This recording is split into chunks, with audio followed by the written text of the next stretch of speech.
Baik,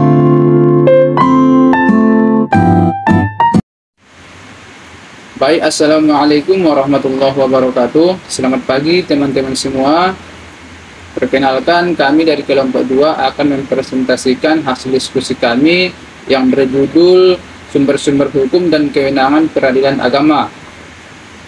Nah, sebelumnya perkenalkan, nama saya Ahmad Ilyas Nasution dengan NIM 2205158 dari Universitas Malikus Saleh, Fakultas Hukum.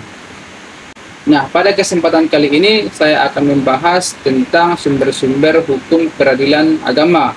Nah, di dalam sumber-sumber hukum peradilan agama ini terdiri dari 2 jenis sumber hukum.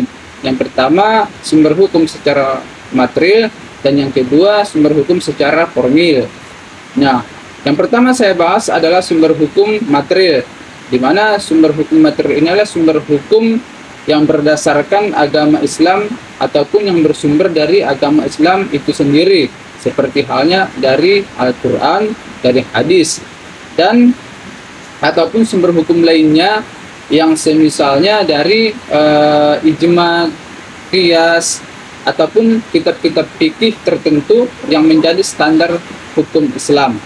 Nah, itu adalah sumber hukum secara material di dalam peradilan agama. Nah, kemudian akan dilanjutkan oleh teman saya. Selanjutnya, saya akan melanjutkan dari pemateri 1, yaitu hukum formil peradilan agama. Yaitu sumber hukum formil di Indonesia terdiri dari hukum perundang-undangan, hukum kebiasaan, hukum jurisprudensi, hukum agama, dan hukum adat yang dinyatakan sebagai hukum positif. Jadi, selanjutnya, keberadaan hukum formil adalah agar tegaknya hukum material. Semua komponen yang terlibat dalam penegakan hukum material tersebut harus tunduk pada ketentuan hukum acara formil. Maka dari itu, komponen yang terlihat dalam penegakan hukum material tersebut harus tunduk pada ketentuan hukum acara, yaitu hukum formil.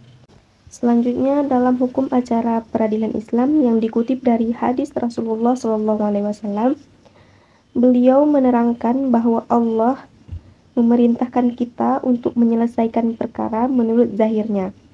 Selanjutnya akan dilanjutkan oleh pemateri 3. Selanjutnya, kedudukan peradilan Islam dalam tata hukum nasional. Peradilan agama merupakan bukti historis dari perkembangan hukum Islam di Indonesia.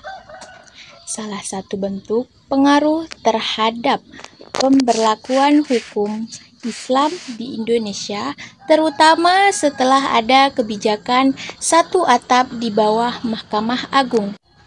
Syariat Islam semakin mendapatkan tempat untuk tumbuh dan berkembang sejalan dengan nurani umat. Salah satunya adalah kasus Aceh yang memberlakukan syariat Islam yang di dalamnya termuat perdata Islam dan pidana Islam.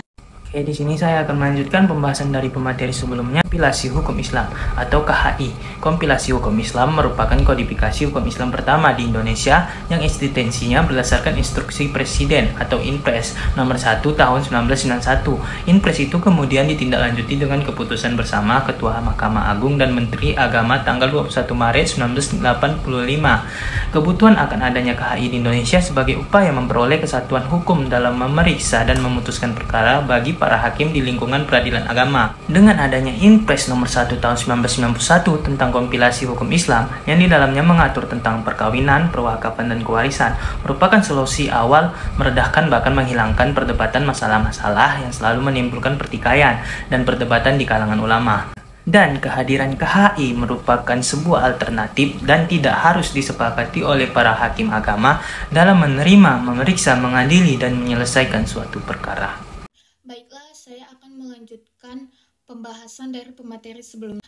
Pertama-tama saya akan membahas kewenangan relatif. Kewenangan relatif adalah sebagai kekuasaan pengadilan yang satu jenis dan satu tingkatan. Misalnya, antara pengadilan agama Goa dengan pengadilan agama Takalar, yang sama sebagai lingkungan pengadilan agama dan satu tingkatan pada tingkatan pertama.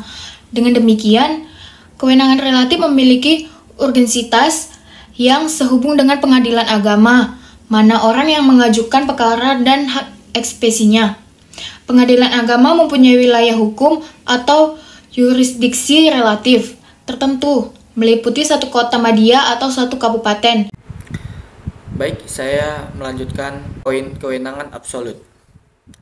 Kewenangan absolut merupakan kewenangan pengadilan yang berhubungan dengan jenis perkara atau jenis pengadilan atau tingkat pengadilan. Dalam perbedaannya adalah jenis perkara atau jenis pengadilan atau tingkatan pengadilan lainnya. Melalui kekuasaan absolut, pengadilan agama diharuskan untuk meliti perkara yang diajukan kepadanya apakah termasuk kekuasaan absolut pengadilan atau bukan.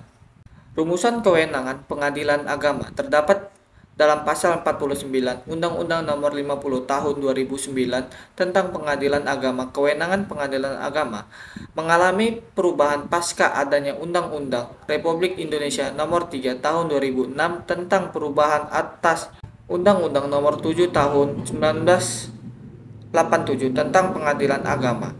Pengadilan agama semulanya bertugas dan berwenang memeriksa, memutuskan, dan menyelesaikan perkara di tingkat pertama di bidang perkawinan, kewarisan, wasiat, dan hibah, serta wakaf dan sodaqoh. Sejauh ini, kewenangan absolut pengadilan agama mesti bertugas pada 9 bidang saja, sesuai pasal 49 Undang-Undang Nomor 3 Tahun 2006. Sekian, Assalamualaikum warahmatullahi wabarakatuh.